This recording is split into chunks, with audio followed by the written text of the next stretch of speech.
साथ ही साथ हमारे प्रदेश के प्रवक्ता श्री अविनेश सिंह जी, फिर हमारे मीडिया में सह प्रभारी श्री जोगेंद्र प्रताप सिंह जी उपस्थित हैं। मैं हाँ तो बना के रखो ना, सबका भी स्वागत करता हूँ।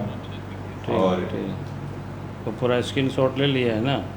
आज के संदर्भ में माननीय बाबूलाल मरांडी जी से आग्रह करता हूँ कि आप अपनी बात रखें। माननीय बाबूलाल मरांडी। हाँ चले भाई, बहुत बहुत क्या बोलते हैं, स्वागत है आप सबका। समझते हैं कि आप सब लोगों की दुर्गा पूजा अच्छे से बीता होगा।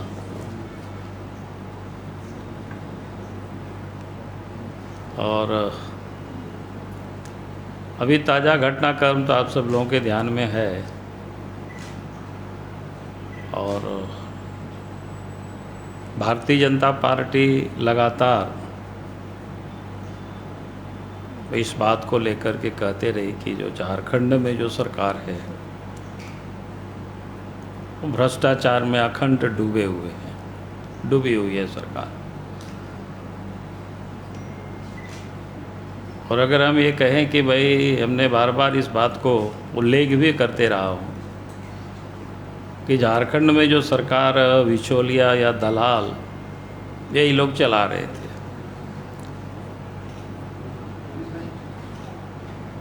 और जिस प्रकार से कानून व्यवस्था भी इस प्रदेश में जो बिगड़ा है, तो हम उसके बारे में भी हम कहते रहे हैं। आप सबको ध्यान में है, खाली संस्मरण एक बार स्मरण करा रहे हैं कि सरकार लगता है कि भाई अपराधियों से घिरे हुए हैं या अपराधियों से डरे हुए हैं। तो डरे हुए तो हम नहीं कह सकते हैं, क्योंकि मुख्यमंत्री के लोग खुद भी कहते हैं कि हेमंत है तो हिम्मत है। लेकिन घिरे हुए हैं ये बिल्कुल स्पष्ट है। और इस कारण से इस प्रदेश में एक जहाँ भ्रष्टाचार है, वहीं कानून व्यवस्था भी लगातार, जिसको कहते हैं कि डिटोरिएट किया है।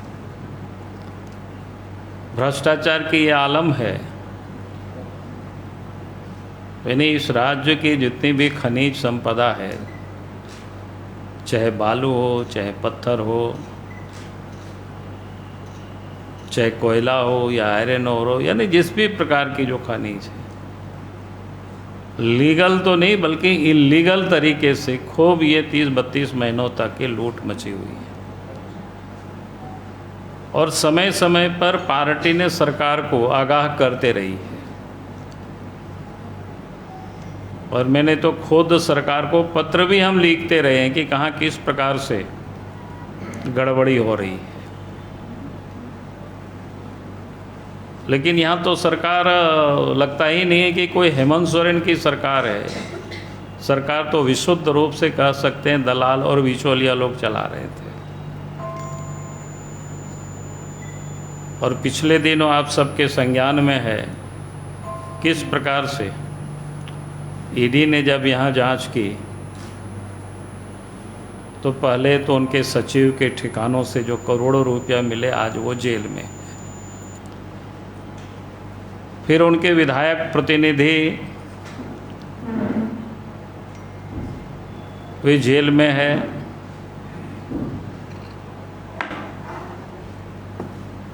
तो ये बिल्कुल किसी से छुपा हुआ नहीं, ये तो उनके विधायक प्रतिनिधि या सचिव। लेकिन कल जिसकी गिरफ्तारी हुई है अमित अग्रवाल, तो चाहेंगे कि मुख्यमंत्री तो उनके बारे में बताने चाहिए कि भाई ये क्या थे। जो जानकारी मिल रही है, अफसरों की दरबारी उनके घर पर लगता था। और ट्रांसफ़र पोस्टिंग की, पैसे वसूली का पूरा, जिसको बोलते हैं क्या उसको कहते हैं, मतलब वही सब काम करते थे।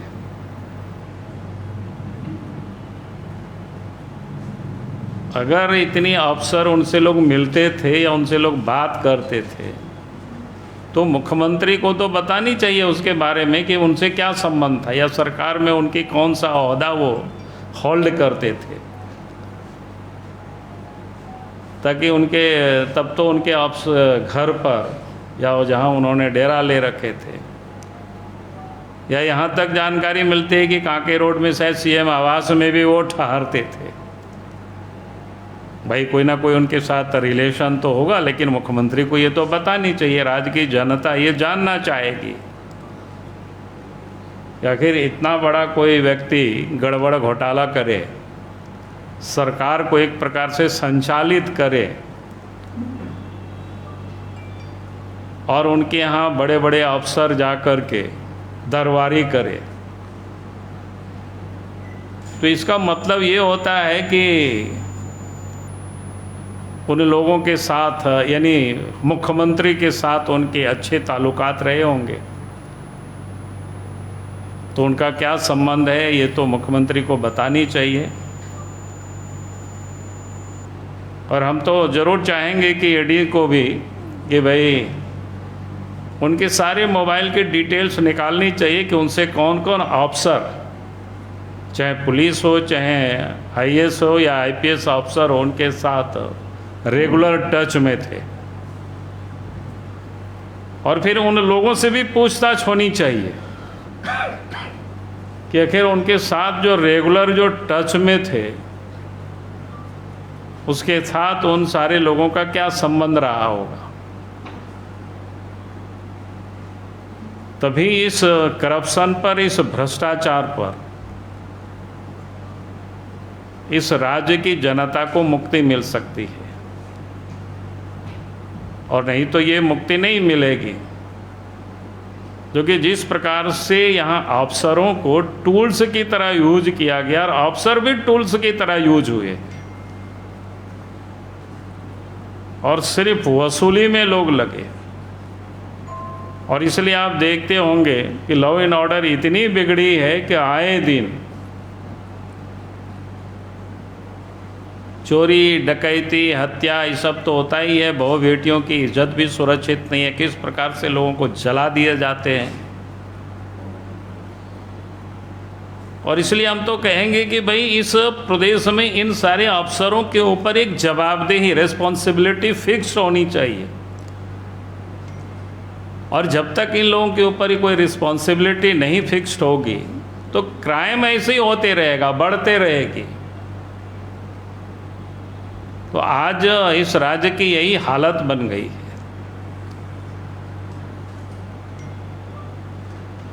और इसलिए हमने लगा कि क्योंकि जैसा मैंने कहा कि पंकज के बारे में लोगों को पता था कि वो विधायक प्रतिनिधि है,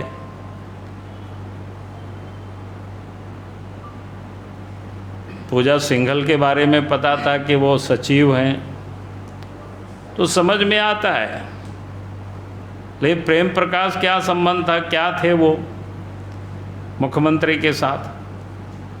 अमित अग्रवाल का क्या संबंध था, क्या थे मुख्यमंत्री के साथ? और इन सारे लोगों की पूरा टेलीफोन डिटेल्स को निकाल करके किन किन अफसरों से किस प्रकार से दैनिक इन लोगों की बातचीत होती थी, क्या बात होती थी, क्यों बात करते थे, इन लोगों से क्या संबंध रहा है, किस प्रकार से।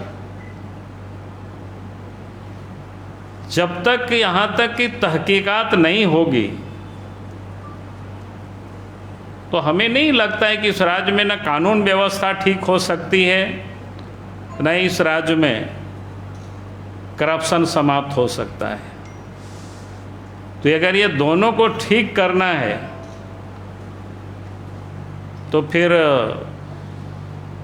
हेमंत सोरेन को यह स्पष्ट करनी चाहिए। और मैंने तो शुरू में भी कहा था, पहले भी ने कहा था कि आप तो जिस लोग बोलते हैं ना, क्या कहते हैं, अति हो चुका। भाई राज्य के मुख्यमंत्री के पास थोड़ी सी भी नैतिकता तो खुल करके सामने आके बताना चाहिए कि भाई उनसे संबंध है तो वो बताना चाहिए, नहीं संबंध है तो बताना चाहिए नहीं संबंध है। राज्य की जनता जानेगी, समझेगी।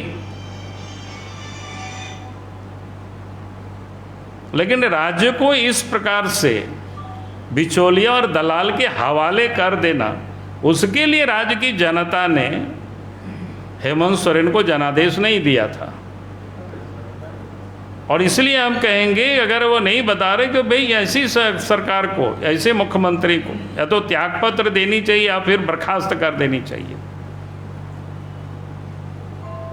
तो आज हमें लगा कि आप सबके समक्ष कोई बहुत लंबा चौड़ा विषय नहीं था, इसी को आपसे एक बार साझा करने के लिए मैं सिर्फ आज उपस्थित हुआ था। बहुत बहुत धन्यवाद। सर, आपने बोला कि बर्खास्त कर देना चाहिए, बर्खास्त कौन करेगा? राज्यपाल। बर्खास्त राज्यपाल ही करेंगे, हम उन्हीं से अपील कर रहे हैं। राज्यपाल से। हाँ, तो और कौन करेगा भाई? प्रेम प्रकाश के बारे में बता रहे हैं सर, प्रेम उनके बारे में बताया जा रहा है कि बीजेपी के कई सीनियर लीडर से उनका संबंध। अरे भैया, मैं कहाँ काम कर रहे हैं कि संबंध है तो जांच होगी, उसमें कौन रोका हुआ? सीएम के साथ एक भी फोटो दिखा दीजिए या फिर जेएमएम के कोई नेता के साथ, और उनका कहना है। अरे भैया, फोटो क्या देखे? 2-2 AK-47 उनके घर में पकड़ा, मिला कि नहीं मिला बताओ? और दोनों AK-47 किस सिपाही का था? जो सीएम हाउस में जिनको ड्यूटी पर लगाया गया था। और इसके बाद कौन जेएमएम वाले बोल रहे हैं? उनसे जाके पूछना इस बात को, क्या संबंध था? सिपाही वहाँ कांके रोड में उनकी ड्यूटी लगी हुई थी, और प्रेम प्रकाश का कहाँ घर था, कहाँ मिला था? हरमू में। कोई मत्ता। और पुलिस लाइन कहाँ है? कहाँ है पुलिस लाइन? सीएम हाउस के पीछे में। तो अगर रखना ही होगा उनको वहाँ रख के जाएगा, यहाँ रख के कैसे गया था? किसको समझा रहे भाई?